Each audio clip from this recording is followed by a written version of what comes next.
Ես ասեմ մի հատ սոցիալական, փորձ անեմ։ Ես շատ լավ կենսագրություն ունեմ, հա, եւ շարադրված վերապատրաստումներ եմ անցել Արգենտինայից սկսած մինչև Հնդկաստան, Չինաստան, Եվրոպայի մասին չեմ խոսում, գիտեք, ես PR մասնագետ եմ, կառավարման ակադեմիան ավարտած, լեզուների եմ տիրապետում եւ այլն, շատ գեղեցիկ CV ունեմ ինքնակենսագրություն։ Որոշեցի ուղարկեմ, մտա այն կայքերը, որոնք առաջարկում են աշխատանք, գտա համապատասխան, այն ինչ որ ես կուզենայի աշխատել կամ հարմար էր իմ եւ մասնագիտությանը եւ անցած ճանապարհին եւ ուղարկեցի մի 10 հասցեով գրասենյակի վարիչ, չգիտեմ, նաեւ PR պատասխանատու եւ այլն, ասի միջև աշխատանքից ավարտը հասկանամ ոչ մի տեղից որևէ արձագանք չեղավ, որտեվ ես հասկանում եմ այդ կադրավիկներին կամ նա ով ստանում է այդ CV-ն, նա նայում է ծննդյան թվին։ Վստահ եք, որ ageism-ի դրսևորում է, պատճառ ageism-ը, տարիքային որովհետեւ տեսեք, օբյեկտիվորեն, եթե ես լինեի գործատու եւ ունենայի իրոք այդ հաստիկները եւ ինձ ուղարկվեր շատ գեղեցիկ էլ նկարով է դել ասեմ մի քիչ ավելի երիտասարդ նկարով ուղարկվեր այդպիսի ինքնակենսագրություն ես նայի տեսնեի այս մարդը ինչ ճանապարհ անցել ես ինչքան բաներ գիտի հա մի քիչ էլ հետաքրքրվեի տեսնեի ով է ինչա եթե լավ ասում եմ խելացի գործարար լինի որ ունի մեծ կոլեկտիվ որին դժվարանում է ղեկավարել աշխատեցնել հա նաեւ այդ առումով ես կարող եմ դա անել բայց ցավոք Եվ դրա համար որոշեցի, ուրեմն իմ երկրորդ շնչառությունը ես սկսում եմ միգուցե նաև կորցրածս, հա, ես իմ երեխաների հետ այդքան շատ չեմ շփվել, հիմա երեխաներ, ընկերուհիներ, մենք շատ լավ 5 ընկերուհի, որոնք իդեպ իմ տղայի առաջի դասարանի ծնողներ են։ Ինչ հետաքրքիր 93 թվականից մենք 5 ընկերուհիներով եւ այսօր էլ Հայաստանի տարբեր վայրեր, մեքենան կա, ցանկությունը կա եւ ուզում եմ ասել, իմ երկրորդ շնչառությունը, եթե հա իմի բերեմ դա իմ ընտանիքն է իմ ընկերուհիներն են իմ հարազատներն են եւ իմ ազատությունն է վայելել այն ապրել կյանքը այսօր անելու այն ինչ ուզում եմ միակ խնդրը որը ունեն բոլոր այն մարդիկ որոնք աշխատել են եւ մի օր դարձել են կենսաթոշակառու փող չունեն տիկին ասմիկ այդ ես ուզում եմ դրա մասին խոսել չեմ ուզում եթե մեր պետությունը չէ էս է հնարավորությունը էս են անում ուղղակի սովոր է մարդը ծախսերի առումով այո եւ գալիս է մի օր օրինակ իմ պարագայում դա կլիներ մոտավորապես 1/10-ն է այսօր իմ 1/10 չասեմ 1/5-ը այն ինչ որ ես ստանում էի որպես աշխատում էի պլյուս կենսաթոշակ հիմա միայն կենսաթոշակ եւ ես իրոք ուզում եմ առիթը օգտագործել ես այնքան շնորհակալ եմ իմ երեխաներին որոնք նաեւ ինձ իմ ընտրությունը երկրորդ շնչառության այդ իմ նշած ընտրությունը նաեւ իմ միայն իմ երեխաների որտեւ եթե իրենց շատ նրբանկատ ֆինանսական օգնությունը չլներ նրբանկատ ես երևի թե այս երկրորդ շնչառությունը չընտրեի էլի ընտրեի աշխատանք այո եւ ուզում եմ գիտեք ուզում եմ բոլոր այն երեխաներին որոնց ծնողները արդեն անցել են միայն կենսաթոշակի հույսին եւ որոնք օգնում են բան չունեմ ասել բայց նրբանկատ անեն ինչպես իմ երեխաները Դա շատ կարևոր է մեզ համար մարդիկ որոնք սովորել են ամբողջ կյանքում աշխատել, ապահովել, որոնք երբևէ չեն սպասել, որ ինչ որ մեկը պիտի իրենց պահի եւ մի օրում հայտնվում են այդ վիճակում ուզեն թե չուզեն։ Ցավոտ թեմա է եւ Շատ շնորհակալ եմ որ այս ամենի մասին ասացիք, որ մենք էլ մեր ծնողներին երկրորդ շնչառությունը պատվով ապահովենք այն նրբանկատորեն, որովհետեւ գուցե այո, ապահովում են, բայց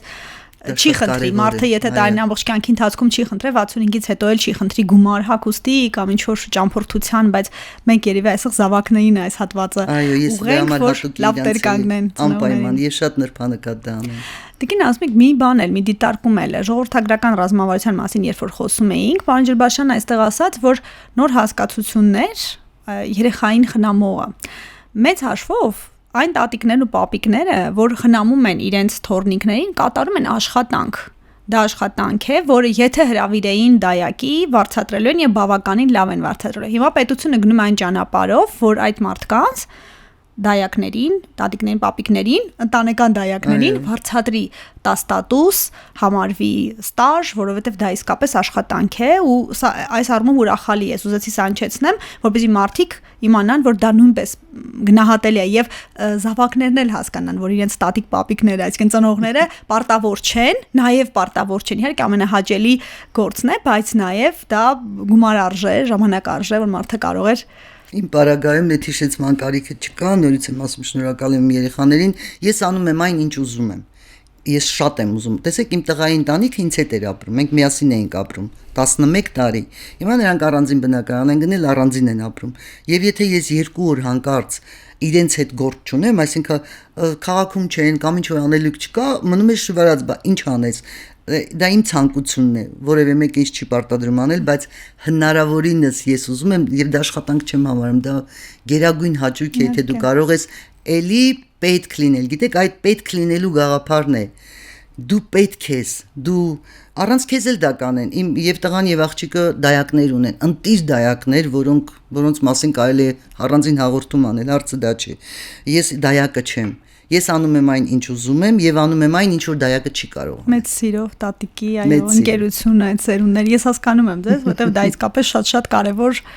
Այո։ Դուք ասացիք, որ ծերություն բառը չեք սիրում։ Տիկին ասում եք, ինչու չեք սիրում։ Ոչ թե չեմ սիրում։ Ես չեմ ընդունում դեռ, որ մենք այս մեր տարիքը ծեր է։ Նախ տեսեք, հիմա փոխվել են, չէ՞, դեռ